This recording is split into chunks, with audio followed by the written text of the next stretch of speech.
This is Unsportsmanlike. Shrek is a lovable guy. Pat, you can be a lovable guy too if you want it. If you put your mind to it. If you put your mind to it. Shrek.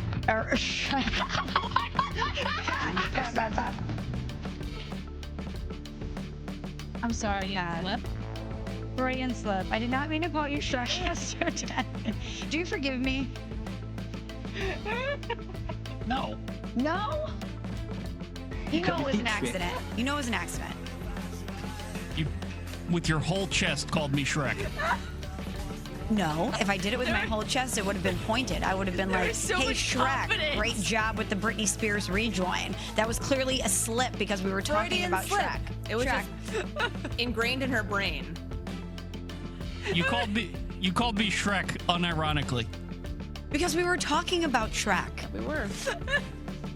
Not because I think you're Shrek. That's Nuno. Nuno was the one that said you're Shrek. Take your issue up with him, not with me. Shrek. Stop playing it. Shrek. All right. Well, new from Unsportsmanlike Nation, you can get in touch with us. Just hit us up on the Dr. Pepper call-in line. Maybe Shrek Costello will answer your phone calls. I don't know.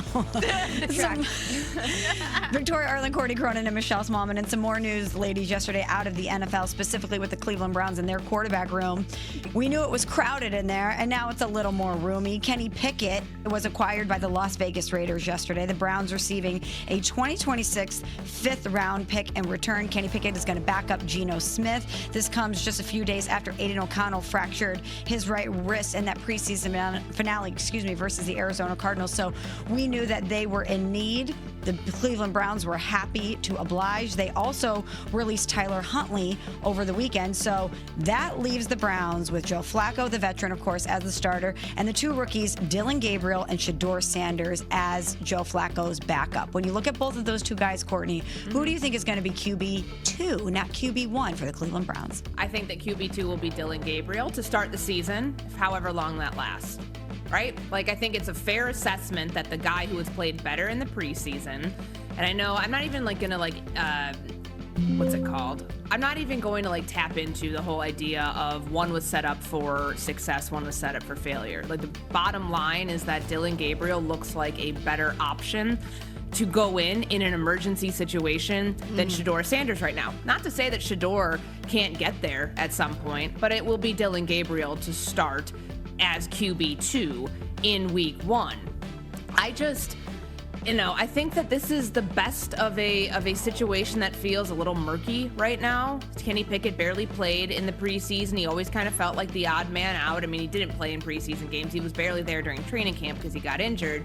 And the Browns had no incentive to make any sort of move until there was an injury elsewhere around the league. Unfortunately for the Raiders, that injury came on Saturday. Fortunately for the Browns, they didn't have to cut a player, which they weren't going to do anyways, but they were able to get something out of this in return. They got a draft pick back, a fifth-round pick for a quarterback who was there for all of a couple months. And it makes sense to start trimming down the quarterback room. It did feel a little untenable to keep 4 on the roster because 4 are not going to play or 4 are not going to actually be in the mix for a backup job.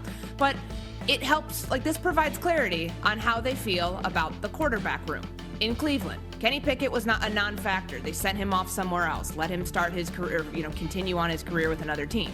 It's Dillon Gabriel and it's Shedeur Sanders behind Joe Flacco. However long Joe Flacco lasts here is a moot point because they've got to make sure that their two backups, whoever it ends up being long-term, have the reps that they need to be able to go into a game in an emergency situation and operate this offense effectively.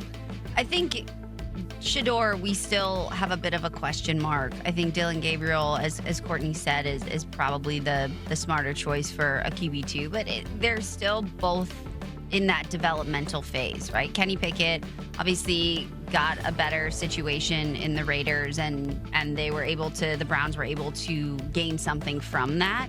I think we were talking yesterday about about the fact that they were going to keep the 4 QBs and the question mark around that, but they hadn't named who their backup quarterback is. We still don't know who their backup quarterback is going to be, and probably for good reason. It is interesting, but what we have talked about regarding Shedeur still stands, of the fact that we don't know, that we haven't seen that confident, we haven't seen that consistency with Shedeur. He has been the number 4 guy when it comes to training camp and so on. So it does leave us to wonder, okay, is it now it obviously is going to be now Dillon Gabriel and Shedeur having that competition, which is probably what they want and what they want to keep having go on in the back rooms too. And I think Gabriel has a bit more of a steady and consistent play over Shedeur has a bit more of a splashy but inconsistent performance as what we've seen so far. So I think Dillon Gabriel is a little bit more reliable as a backup quarterback versus Shedeur, who we've seen sparks, but not enough to say, okay, this is a steady fire we want to see burning out there. Yeah, we talked about this yesterday. If Shedeur Sanders was not Deion Sanders' son, we would not be talking about this. We wouldn't be talking about this. I mean, the Cleveland Browns told you what they think of both of these guys. They drafted Dillon Gabriel in the 3rd round. They drafted Shedeur Sanders in the 5th round. They expected Dillon Gabriel to be better than Shedeur, which is why they took him 2 rounds prior. So and I understand that I'm sorry, what was that? I said that's how it would fall. Exactly. Yeah. Perception is reality in that sense. Exactly, of course. And Shedeur is a star. He commands a certain spotlight wherever he goes. He and his dad are famous. Yeah. They were the talk of college football last year, of course, along with Travis Hunter at Colorado. And so we are invested in what's going to happen with him because we are aware of him. What other 5th round players are we talking about in the preseason? He's the only one.